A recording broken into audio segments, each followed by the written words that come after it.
जय Shri Ram all my dear ones. भगवान विष्णु के अवतार श्री राम को कौन नहीं जानता। रामायण महाकाव्य की रचयिता महर्षि वाल्मीकि ने अपने ग्रंथ में लिखा है कि भगवान श्री राम में वैदिक सनातन धर्म की आत्मा कहे जाने वाले सभी गुण विद्यमान हैं। भगवान राम को पुरुषों में सबसे उत्तम पुरुष अर्थात मर्यादा पुरुषोत्तम भी कहा जाता है। भगवान राम से जुड़े कुछ रोचक तथ्य आइए सुनते हैं। त्रेता युग में जन्मे भगवान श्री राम अयोध्या के महाराज दशरथ के सबसे बड़े पुत्र थे। लक्ष्मण, भरत, शत्रुघ्न राम के भाई थे। भगवान राम माँ कौशल्या के पुत्र थे। बाकी सुमित्रा और कैकेयी के पुत्र थे। भगवान राम का विवाह मिथिला नरेश राजा जनक की पुत्री सीता के साथ हुआ था। लक्ष्मण की पत्नी उर्मिला, शत्रुघ्न की पत्नी श्रुतकीर्ति और भरत की पत्नी मांडवी थी।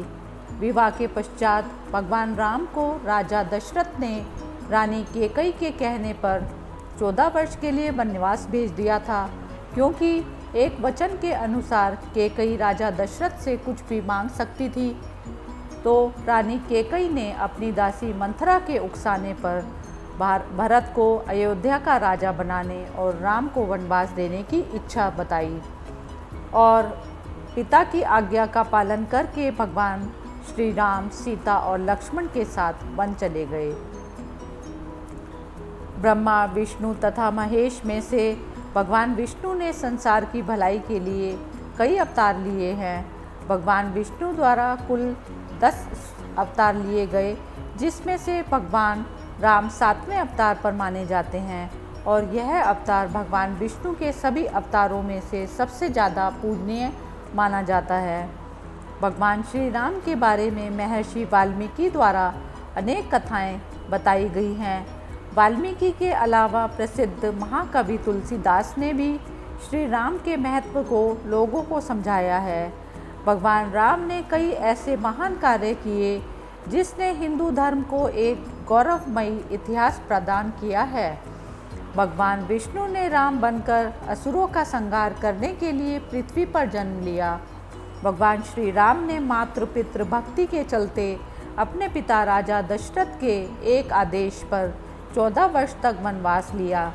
नैतिकता, वीरता, कर्तव्यपरायणता के जो उदाहरण भगवान राम ने प्रस्तुत किए वह शायद ही मानव जीवन में किसी ने किए हों।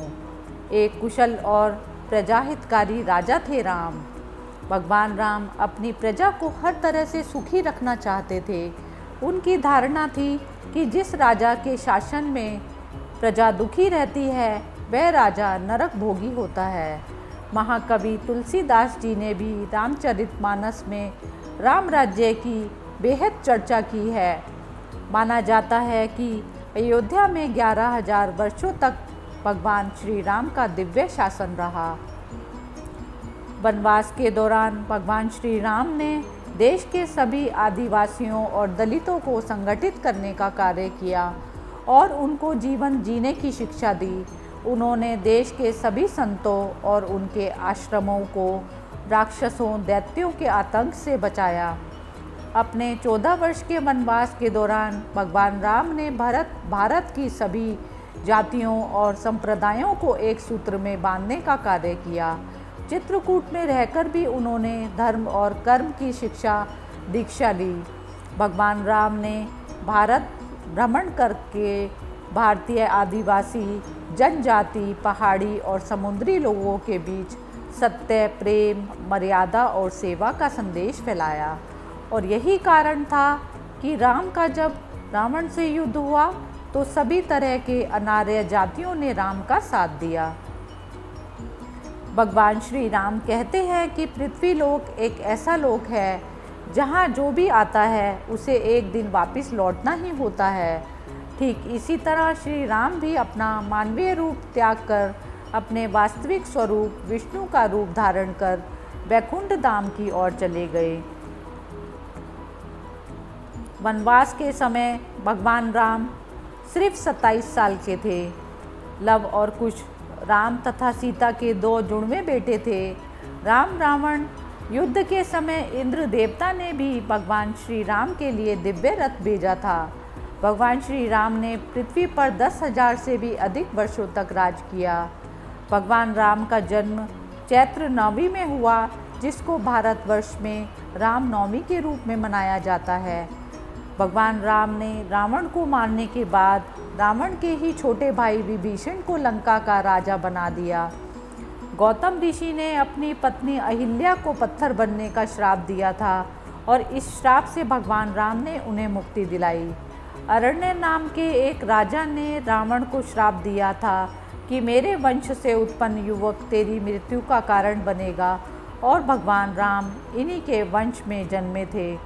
माता सीता को रावण की कैद से आज़ाद कराने के लिए रास्ते में पड़े समुद्र को पार करने के लिए भगवान राम ने एकादशी का व्रत लिया। वनवास वापसी के बाद भगवान राम के अयोध्या वापसी की खुशी में अयोध्या वासियों ने दीपक जलाए। तब से दिवाली का त्यौहार भी मनाया जाता है। इस प्रकार देखिए राम का चरित्र कितना अनोखा था।